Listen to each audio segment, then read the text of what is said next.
Hey everyone, Eli Magids coming to you from Charlotte. Today I'd like to speak a little bit to the people who are trying to sell their homes themselves. The for sale by owners, FSBO or FSBOs for short. I understand why people would want to try and sell their homes themselves, because you save yourself a ton of commission, and it's a bunch of money. The one thing about selling your house yourself, or there's a couple of things. First of all, you're not going to get exposure like you will when you have a realtor who's taking care of marketing your home. Realtors typically know how to market your home, whether it's on the internet, printed media, through people who are in their company, or through a lot of companies are national.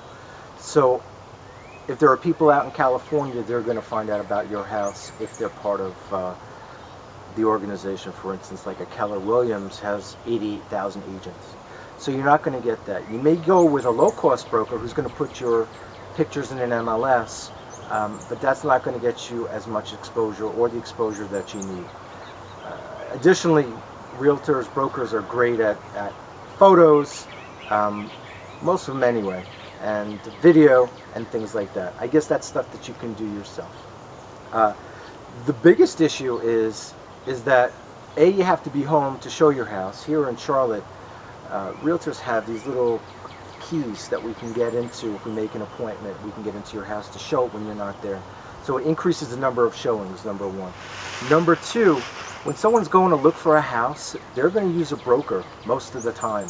And the reason why they're going to use a broker is because it doesn't cost them anything.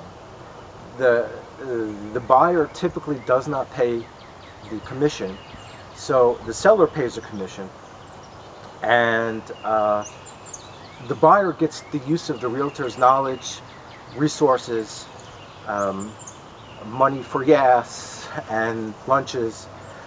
So buyers, and especially buyers that are pre-approved. Now, you may get buyers coming into your house when you're selling your house by yourself, but you have no idea if they're approved or pre-approved and can afford the home that you're selling, which is very, very important, very, very key.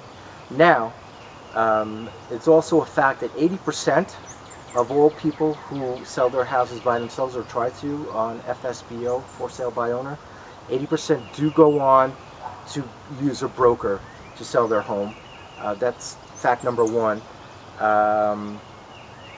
And fact number two, which is an interesting story, the owner of FSBO, for sale by owner, the guy who started the business per se, had a condominium or a co-op in Manhattan, and he was trying to sell it by himself, for sale by owner, and he could not sell it. He enlisted the help of a full-service broker, paid 6% commission. The broker told him that he had underpriced his home by about $200,000. So he ended up selling the house for $200,000 or $150,000 more than what he had it on sale for, because he didn't know what market he was targeting. And after commissions, ended up coming out with more money than if he had tried to sell it by himself. Nothing wrong with trying yourself if you don't have a rush, if your mortgage payments, every month are not hindering you, and you have time and no rush. It's certainly, you can take a shot for sure, but just know that, for every amount of time that you wait, $2,500 a month, let's say your payment is, 6 months, that's $12,000, $13,000. That could be the cost of your commission right there that you're wasting time with. Anyway, that's my spiel on FSBOs, FSBOs. If you want to look at that article about the owner for FSBO, just Google it. The owner of FSBO selling his apartment in Manhattan. So you know that I'm not making it up. It was actually in the Wall Street Journal, I believe, in August of 2011. Any questions, comments, complaints? You can reach me at Eli@EliMagids.com. That's my email address. My website, www.EliMagids.com. The link should be below this video. Or you can Google me. I'm everywhere and anywhere. I am Eli Magids, and I am keeping it real. Thanks for watching. Talk to you guys soon. Bye.